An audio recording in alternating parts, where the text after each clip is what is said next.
Now we discuss preposition.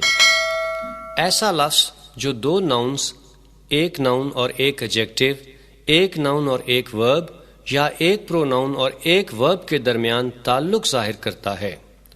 انگریزی میں preposition کی تعریف یوں کی جاتی ہے: A word which shows relation between two nouns, between a noun and an adjective, between a noun and a verb, or between a pronoun and a verb.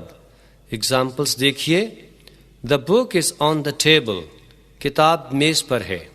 Us sentence میں on preposition ہے اور on نے دو nouns یعنی بک اور table کے باہمی تعلق کو ظاہر کیا ہے کہ بک ٹیبل پر ہے۔ اسی طرح The pen is in my hand. قلم میرے ہاتھ میں ہے۔ اس سینٹنس میں in preposition ہے۔ in نے پین اور ہینڈ کے تعلق کو ظاہر کیا ہے کہ پین ہینڈ میں ہے۔ I was anxious for the result. میں نتیجے کے لیے فکر مند تھا۔ اس سینٹنس میں for preposition ہے اور اس نے anxious جو کہ ایڈجیکٹو ہے اور result جو کہ ناؤن ہے کے باہمی تعلق کو ظاہر کیا ہے۔ The cow kicked off the bucket. گائے نے بالٹی کو لات ماری۔ اس سینٹنس میں off preposition ہے جس نے kicked جو کہ ورب ہے اور bucket جو کہ ناؤن ہے کے تعلق کو ظاہر کیا ہے۔ I am waiting for him.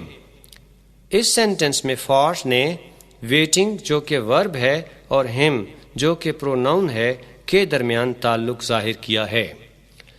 Generally, prepositions are placed between words, but sometimes they are placed at the end of sentences. عموماً prepositions الفاظ کے درمیان لگائی جاتی ہیں، مگر بعض اوقات یہ sentences کے آخر پر بھی آتی ہیں، جیسے What are you laughing at? تم کس بات پر ہنس رہے ہو؟ A knife is to cut with. چاقو کاٹنے کے لیے ہوتا ہے۔ I have a house to live in. میرے پاس رہنے کے لیے ایک مکان ہے۔ آپ نے دیکھا کہ ان sentences میں prepositions sentences کے آخر پر ہیں۔ عام طور پر استعمال ہونے والی prepositions کی فہرست دیکھیے: with, from, under, on, in, of, to, through, for, by, at, up, off, over, among, into, between, about, above, across, against, along, around, before, behind, below, beside, beyond, etc. کچھ phrase prepositions دیکھیے: according to کے مطابق، apart from کے علاوہ، because of کی وجہ سے، by means of کے ذریعے، in front of کے سامنے، in place of کی جگہ، instead of کے بجائے، in spite of کے بجائے، on account of کی وجہ سے۔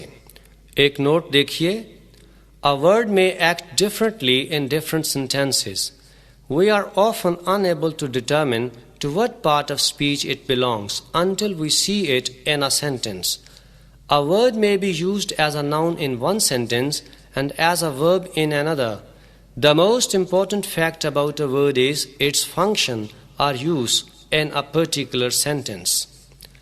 ایک ہی لفظ مختلف فقرات میں مختلف کام کر سکتا ہے، اس لیے جب تک ہم کسی لفظ کو فقرے میں استعمال ہوتا نہ دیکھ لیں، ہم حتمی طور پر نہیں کہہ سکتے کہ یہ کون سا پارٹ آف اسپیچ ہے۔ ایک لفظ ایک فقرے میں ناؤن کے طور پر استعمال ہو تو دوسرے میں ورب کے طور پر استعمال ہو سکتا ہے، یا ایک ہی فقرے میں ناؤن اور ورب دونوں کے طور پر استعمال ہو سکتا ہے۔ ایک جگہ ایڈجیکٹو کے طور پر استعمال ہو تو دوسری جگہ ایڈورب کے طور پر استعمال ہو سکتا ہے۔ ایک سینٹنس میں ایڈورب کے طور پر استعمال ہو تو دوسرے سینٹنس میں پریپوزیشن کے طور پر استعمال ہو سکتا ہے۔ لہٰذا کسی بھی لفظ کے بارے میں اہم ترین بات یہ ہے کہ کسی فقرے میں اس کا کام یعنی فنکشن کیا ہے۔ اس کے کام یعنی فنکشن کو دیکھنے کے بعد ہی ہم کہہ سکتے ہیں کہ یہ کون سا پارٹ آف اسپیچ ہے۔ اگزامپلس دیکھیے: Gardeners water plants but a lot of water is wasted. مالی پودوں کو پانی دیتے ہیں مگر بہت سا پانی ضائع ہو جاتا ہے۔ پہلا واٹر بطور ورب استعمال ہوا ہے اور اس کا معنی پانی دینا کے ہیں، جبکہ دوسرا واٹر بطور نون استعمال ہوا ہے اور اس کا معنی پانی ہے۔ Shoaib Akhtar is a fast bowler.